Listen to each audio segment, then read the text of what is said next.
Headed into this preseason, perhaps the biggest concern for San Francisco's special team unit has been the injury to their punter, Mitch Wishnowsky. Throughout this offseason, he's been a non-participant for a large part of it, as he's been dealing with knee irritation. So San Francisco, to address this issue, has brought in Pressley Harvin III. Throughout his NFL career, Harvin has been a big-time punter, coming in at 6 foot, weighing 255 pounds. Going alongside his massive frame is a huge boot. He has the ability to pin teams from the other side of the field. Maybe the most impressive part about Harvin's game though is his accuracy. He's not just booting it as hard as he can every time, but rather he has some finesse to his game. On one of his punts, for instance, he was starting from the New Orleans 40-yard line, meaning he only had to kick it 20 yards to end up within their 20. But he did better than that, kicking it 35 yards, pinning the Saints at the 5-yard line to start their drive.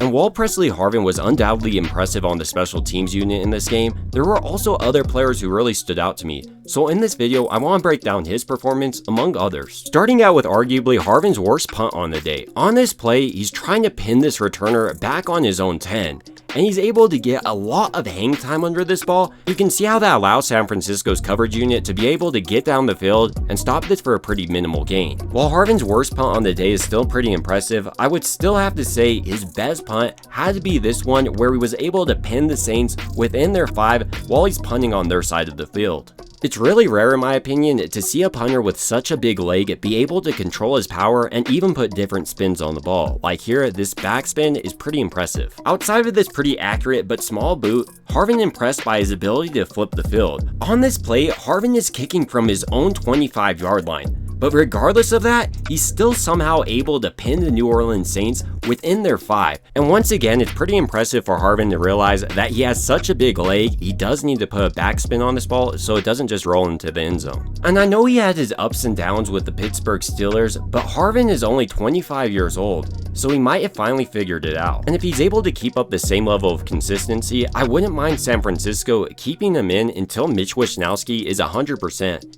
And who knows, if Harvin keeps playing like this, San Francisco might want to see a punter competition unfold. Moving off San Francisco's big leg punter and into their kick return and punt return specialist, Jacob Cowing looked pretty explosive as a punt return man. When you watch a play like this, for instance, Jacob Cowing isn't in the backfield dancing around too much, but as soon as he gets the ball in his hands, he's accelerating and getting up to speed rapidly. In a similar way on this play, the Saints have pretty good coverage, so Cowing is looking for any seam, and as soon as he's able to exploit one, he does. What's impressive about this kick return isn't that it's a massive amount of yards, but Cowing is choosing to do the right things, and as a 4th round rookie, you couldn't really ask more out of him. And if he is able to just find his crease, thanks to his 4.38 speed, he's going to be out of there. Outside of these punt return duties, I would also like to see what Cowing could do as a kick return specialist. Cody Schrader is great, but he doesn't have 4.38 speed. And I feel like Keyshawn Vaughn literally fumbled his opportunity on this kick return, so Cowing should receive more. Speaking about kick returns, Cody Schrader has been the primary return man for San Francisco, and he hasn't been terrible. I think he shows off great vision, but he doesn't have that breakaway speed you really want out of your returner.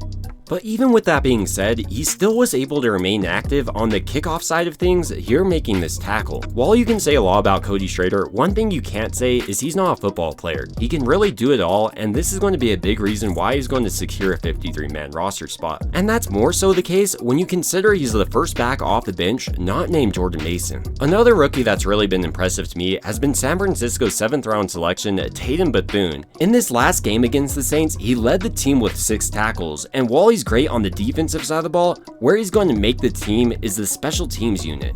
On this play, Bethune does an excellent job of engaging with this blocker, keeping his arms extended so he can't get inside his chest, and then finally when he's able to determine where the return man actually is and where he's going, he's able to break off his block and bring down the return man in the open field. Excellent play. And while there was a lot of great plays for the special teams unit, Moody, in my opinion, continues to raise questions. When you're watching this kick from Moody, for instance, it is a 51-yard kick, but he has plenty of leg to do this, and the holder gets a pretty good hold on it. But Moody isn't even in the same county and is wide right.